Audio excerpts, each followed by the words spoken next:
Hoy Ate Arlene, alam mo bang mas madumi pa yung cellphone mo kesa sa inodoro? Oo!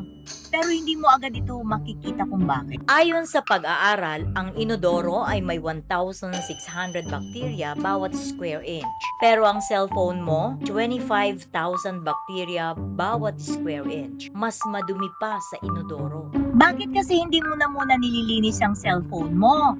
Ang kubeta, araw-araw mo nililinis. Ang cellphone, nilalagay mo pa sa mukha mo. Minsan dinadala mo sa kubeta, pero hindi mo na muna nililinis. Ay, oo nga.